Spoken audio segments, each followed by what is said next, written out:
David A. Jones, known to everyone as Tony, and I've been with you approximately 9 years. On a Thursday morning, such as today, I do the Fruit and Veg Cooperative, and I'm on the steering committee. Before we had nothing, and although the town is now run down quite a lot, I still think there's a need for a community to get everyone together. Well, as far as I can see, it has gone a great deal towards justifying everyone to work together, but I don't think it's quite reached its maximum yet, and I hope very soon it will.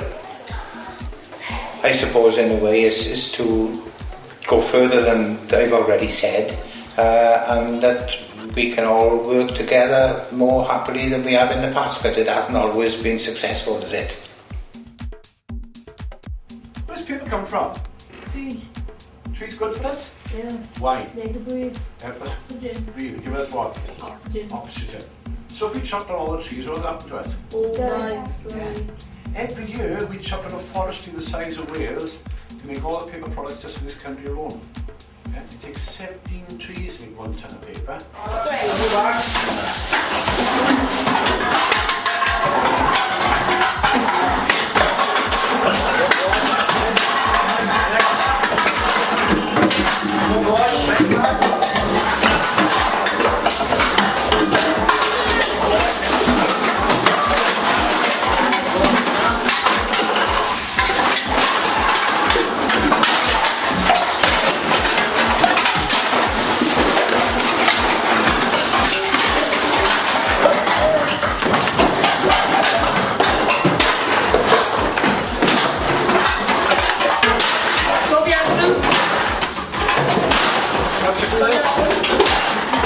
In a complicated chemical process. My batteries had zinc in them, and this is what the zinc looks like after it's extracted. A mountain of valuable metal. This will be reused in all sorts of places, like making new cars.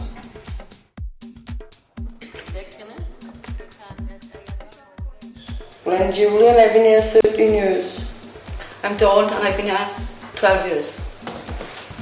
I volunteer for Fruit and Veg and Coffee Morning. I'm with the walking group, a volunteer cleaner, help with Fruit and Veg, where we go to bingo here and help out a lot. Well, if we didn't have this, we wouldn't have nowhere to go. And it brings us all out and meet people. Well, And like the Coffee Morning brings people together. The walking group also brings people together. I would like to see the empty houses, especially on East Road, be done up and re-rented.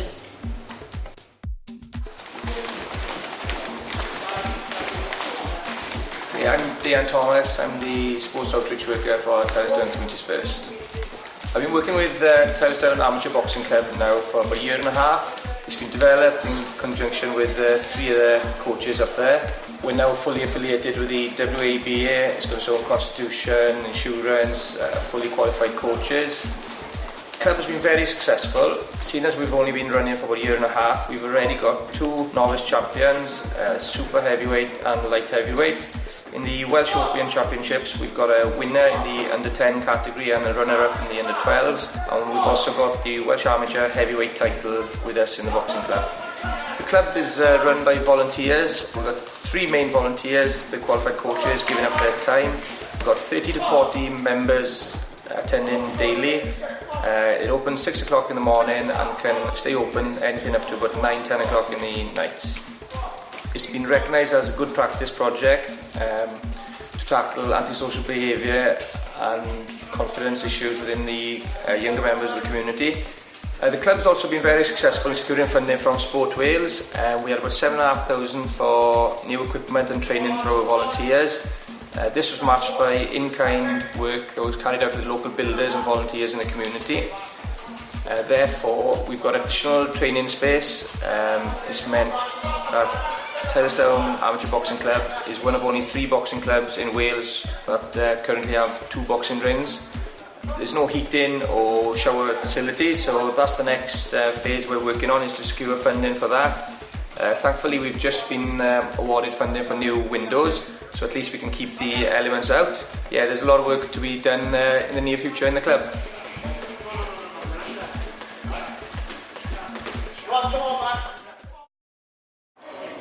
My name is Bryn Israel, and I've been involved with, or was involved with Communities First from its outset in 2001.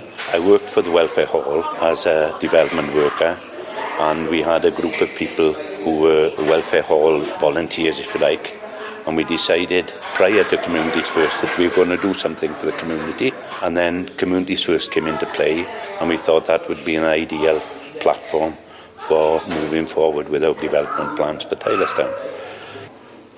It's undoubtedly been a key safety net for a lot of activity in Tylerstown, and it's brought the community together, there's no question about that. We've got volunteers that were here prior to Communities First who are still here now, still work hard for the community, and so you've got that cohesion. The strength of the community is within the group. But it's the development aspect that is perhaps the better thing. For example, if you train people within the community, say in the sporting field, those people go into the community and they are the ones that will take it forward, make the whole project sustainable. And that's extremely important. The development aspect, I think, has always been a theme throughout Communities First in Tylerstown, and I have to say it hasn't in other places where they see themselves as providers of a service rather than the support mechanism to develop a service. A lot of what has been achieved is difficult to measure.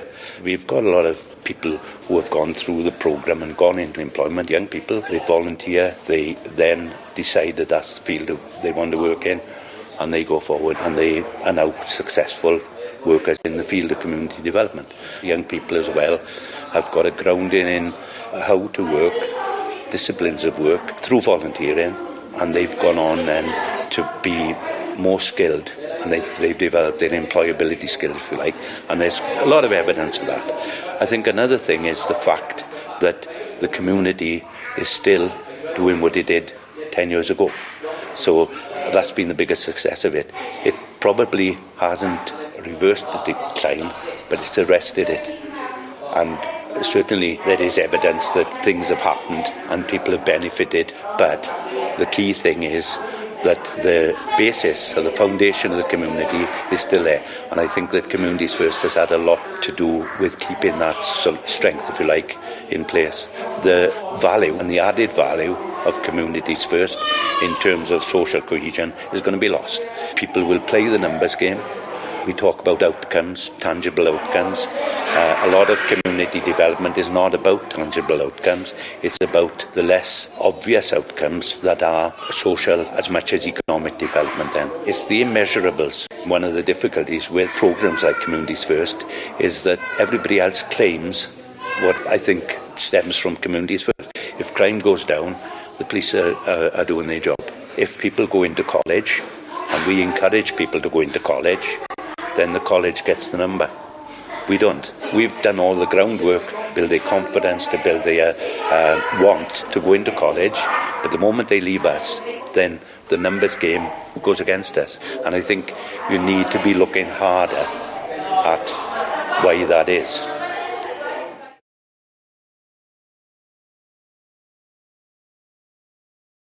I'm Michael Carvis, the secretary of the football club. All over the number of years, Community First has been fabulous for us. They've helped us with grants and funding for the club, for football kits, balls, first aid courses. They bought us the cabin, which we use out there for funding, which is supplied for like teas and coffees for the parents on a Sunday morning. So the Community First really has done most of the funding for our club. From the start, from we go in now, I think it's 12 to 14 years, and since then we've started, they've always helped us. Between Tylerstown and Pontyclun, Community First has been fabulous.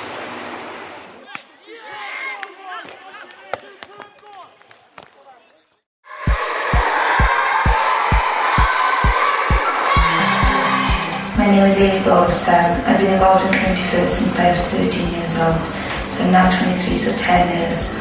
When I joined the Community First, my members were ready volunteer year, was asked to join the partnership and represent the young people at Tyleston. At the time, we did have no youth provision in the area. Myself and two of my friends joined the steering group, and we voiced the opinions of the youth and the young people at Tyleston. Community First made a huge difference to my life. I took part in youth provision in the area, and I volunteered on play schemes and on play training with Community First. Then I became a play leader. And then at the age of 18 I went to university to study health and social science. I used the welfare hall at Community First as my placement. I was here for 3 years. I worked on the mega project. I set up a coffee moment in the area, and I was part of the consultation that went on in the community. Living in Tyleston myself, I think Community First made a huge difference. It's created social communications within the area, such as coffee morning, where it brings people together, bringing community empowerment. I've seen volunteers who have gone from being low and having no self-esteem, doing stuff for the community, like running a coffee morning, being part of the partnership, taking walking groups and being active in the community. Best thing in Tyleston achieved by Community First has got to be the Maga. You walk past on a daily basis and you see lots of children playing in there. Those facilities were never available in the area. The children used to play in the park and we used to always have problems like social behaviour. Now the Maga's in the youth shelter. All the young people are in one ground, happy playing like children should be doing. I think Tyleston Community First and Victor should look at issues such as child poverty. You see many children in the area suffering from child poverty as a whole. I feel Combat Now could create like a walk and bus scheme to encourage parents to get back into work. Looking at nutrition, maybe improvising more stuff into the school and out into the community, maybe run play on a daily basis rather than just in term time, after term time, having more of a child-friendly approach in the welfare home, would create more people and family using the building.